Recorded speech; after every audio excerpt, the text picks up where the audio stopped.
आम आदमी के पार्टी के कार्यकर्ता बदमाशी कर रहे हैं, कौन कर रहा है ये तो पार्टी जाने। मुख्यमंत्री योजना जब है ही नहीं तो ये कौन सा फॉर्म भरवा रहे हैं? जब सरकार आज झूठ बोल रही है पार्टी आम आदमी पार्टी, तो कैसे माने कि 2 महीने बाद ये सच बोलेंगे? या तो बताल जी साहब कहते कि इश्तेहार झूठ है, मतलब स्कीम है तो 1000 रुपया मेरी जेब में क्यों नहीं आया, ये भी मुझे पता करना पड़ेगा।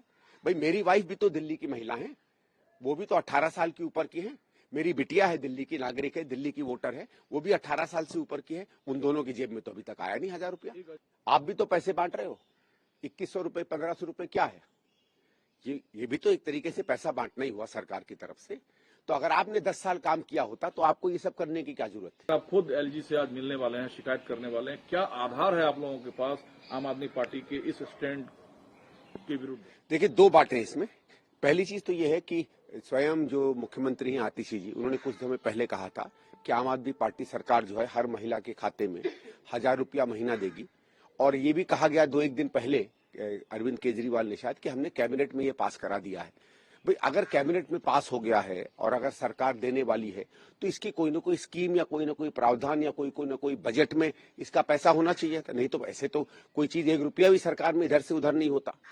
तो कल जो एक इश्तेहार दिल्ली सरकार ने निकाला कि ऐसी कोई स्कीम नहीं है, मुख्यमंत्री महिला सम्मान योजना करके कोई स्कीम नहीं है, ये बात तो स्पष्ट हो गई कि 1000 रुपए की जो बात आम आदमी पार्टी कर रही है वो सर्वथा झूठ है, इसमें कोई बेसिस नहीं है। अब सरकार अपने स्कीम के बारे में इतना बड़ा झूठ बोल दे कि उसी के अंदर काम करने वाले अधिकारियों को इसका स्पष्टीकरण करना पड़े, तो ये तो शायद हिंदुस्तान के इतिहास में इतना बड़ा कोई फ्रॉड रहा नहीं है। ये मैं चाहता हूं दिल्ली का हर व्यक्ति इस बात को सुने। दूसरी चीज इन्होंने क्या की, इसी स्कीम के नाम पर कहा कि ठीक है हम जीत कर आएंगे तो 2100 देंगे। वो आप कह सकते हैं कि हम बनाएंगे स्कीम, हम लोग भी कह रहे हैं हम बनाएंगे और पार्टियां भी कहेंगी, उसमें कोई दिक्कत नहीं है।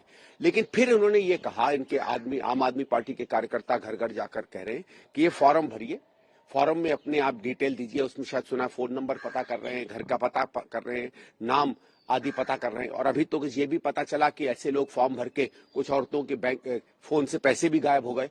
तो इसका मतलब उसमें बदमाश भी घुसे हुए हैं। अब आम आदमी के पार्टी के कार्यकर्ता बदमाशी कर रहे हैं, कौन कर रहा है ये तो पार्टी जाने।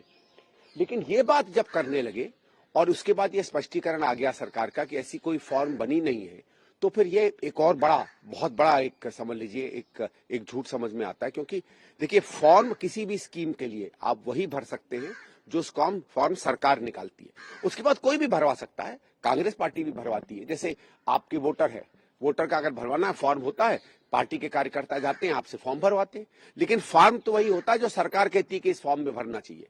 आधार कार्ड का होता है, बहुत लोग आधार कार्ड के कैंप खोलते हैं, हम भी जाते हैं, आप भी जा सकते हैं, आम आदमी भी जा सकती है, बीजेपी भी जा सकती है, उसका एक फॉर्म होता है। लेकिन मुख्यमंत्री योजना जब है ही नहीं तो ये कौन सा फॉर्म भरवा रहे हैं?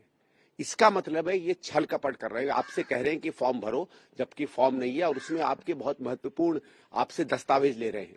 देखिए बार बार ये कहा जाता है कि साइबर फ्रॉड में आप फोन नंबर मत दीजिए, आप अपना नाम नहीं दीजिए। क्या मालूम बैंक से कोई पैसा निकाल ले, क्या मालूम कल आपको कोई आपके फोन पे कोई उल्टी सीधी बात कर दे। घर में बच्चे हैं, बेटियां हैं, महिलाएं हैं और लोग हैं, क्या मालूम उस फोन से आपको क्या कर दे। तो ये इतना खतरनाक काम आम आदमी पार्टी कर रही है। और जब सरकार इस बात को कह देती है कि ये झूठ है, तो न केवल ये झूठा वायदा है, जिस तरीके से उन्होंने कहा हम 10,000 रुपया देंगे, वो सिद्ध हो गया झूठ है। तो जब सरकार आज झूठ बोल रही है पार्टी आम आदमी पार्टी, तो कैसे माने कि 2 महीने बाद ये सच बोलेंगे। और इसके साथ एक और बात बता दूं, यही केजरीवाल साहब ने पंजाब में कहा था 2 साल पहले कि हम हर महिला को 1000 या 1500, मुझे याद नहीं आ रहा है, ऐसे कोई वायदा उनका था कि हम देंगे, जिस कारण से बहुत सी महिलाओं ने पंजाब में इन्हें वोट दिया और उनको बहुत अच्छा बहुमत मिला। 2-2.25 साल कोई मुख्यमंत्री योजना पंजाब में तो लागू नहीं हुई, पंजाब में लागू नहीं हुई, यहां बोल रहे हैं कि हम 1000 रुपए दे रहे हैं, वो झूठ निकला।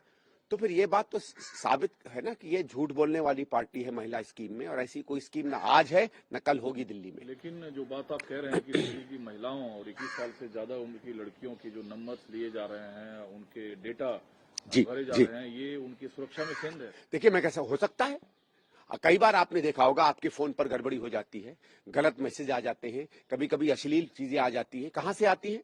जब तक आपका नंबर किसी के पास नहीं होगा, आपका नाम किसी के पास नहीं होगा। मैं ये कह रहा हूं कि इसका डर है, इसका भय है। हम रोज, आपने देखिए आजकल भी अगर आप फोन अपना उठाएं, मैं सब बल्कि भाई बहनों से कहूंगा दिल्ली की, जब आप फोन लगाते हैं तो आप देखते हैं कि सरकार उसमें चेतावनी दे रही है, किसी को अपना नंबर मत दीजिए, किसी को अपना नाम मत दीजिए। क्यों चेतावनी दे रही है? इसीलिए दे रही है कि इसका गलत उपयोग हो सकता है। तो मैं ये कह रहा हूं कि आम आदमी पार्टी अपनी सस्ती लोकप्रियता बढ़ाने के लिए लोगों की जिंदगी के साथ, उनकी पर्सनल उसके साथ, इन चीजों के साथ खिलवाड़ कर रही है। आप क्या गारंटी कर सकते हैं कि आपके सारे कार्यकर्ता सिद्ध व्यक्ति हैं, अच्छे लोग हैं? खुद ही आपके विधायकों में चोर निकले, आपने खुद अपने विधायकों मंत्रियों को निकाल दिया क्योंकि वो भ्रष्टाचार में लिप्त पाए गए। तो आम आदमी पार्टी के अंदर भी हजारों ऐसे लोग हैं जिनके कैरेक्टर पर संदेह हो सकता है। वो लोग आज फॉर्म भरवा रहे हैं, उन फॉर्म का वो क्या करेंगे, उन नंबरों का क्या दुरुपयोग करेंगे, किसको पता है। आज एलजी साहब के पास जा रहा हूं मैं कि एलजी साहब से मैं कहूंगा कि इस पे फटाफट इंक्वायरी करा के, एक तो इस स्कीम में जो भी लोग गलत कर रहे हैं उनके खिलाफ एफआईआर हो रही है, इंक्वायरी हो। दूसरी चीज देखिए, सरकार ने क्या कहा, सरकार ने कहा, अगर आप उसका इश्तहार पढ़ें, कि ये जो फॉर्म भरवाए जा रहे हैं ये धोखाधड़ी है। धोखाधड़ी अपने में एक अपराध है। अगर सार्वजनिक रूप से जगह जगह कोई पार्टी या उसके कार्यकर्ता अपराध कर रहे हैं तो ये दिल्ली पुलिस की ड्यूटी बन जाती है कि उस अपराध को रोके होने से। आपके सामने टेबलों पे रखकर अगर आदमी किसी का बेवकूफ बना रहा है, अगर आप देखिए पहले चिट फंड होते थे और फंड होते थे जिसमें लोगों का डिटेल लेकर उनको बेवकूफ बनाया जाता था, सरकार को पता चलता था तो उसे रोकते थे कि नहीं रोकते थे। तो मैं तो ये चाहता हूं कि इसको कैसे अलाउ किया जा रहा है। और केवल आम आदमी पार्टी नहीं, और पार्टियों का भी ये निकला है कि इस तरीके का वो धोखाधड़ी दे रहे हैं, फॉर्म भरवा रहे हैं, सबका बंद होना चाहिए। आज नई दिल्ली कॉन्स्टिट्यूंसी में भी कल वीडियो निकले हैं कि बीजेपी के एक नेता भी इस तरीके की फॉर्म भरवा रहे थे, उनको भी रुकवाना चाहिए। और कोई और पार्टी अगर इस तरीके की गलत या झूठ फॉर्म भरवाती है उसको रोक, वायदा करना अलग बात है, फॉर्म भरवाना झूठ है।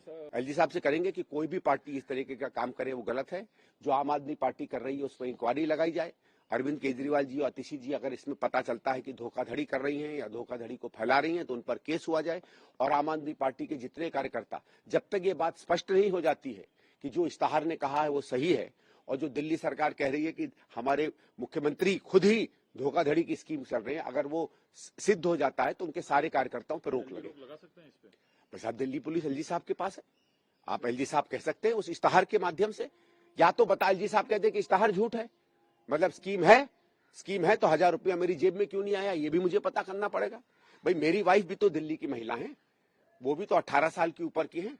मेरी बिटिया है, दिल्ली की नागरिक है, दिल्ली की वोटर है, वो भी 18 साल से ऊपर की है। उन दोनों की जेब में तो अभी तक आया नहीं 1000 रुपया। एक अजब नैरेटिव अब सेट हो रहा है केजरीवाल साहब की तरफ से कि 10 साल अगर भाजपा दिल्ली में काम की होती तो आज भाजपा को पैसे नहीं बांटने पड़ते। दिल्ली में सरकार अरविंद केजरीवाल की है। देखिए मैं इसीलिए पूछ रहा हूं, आप भी तो पैसे बांट रहे हो।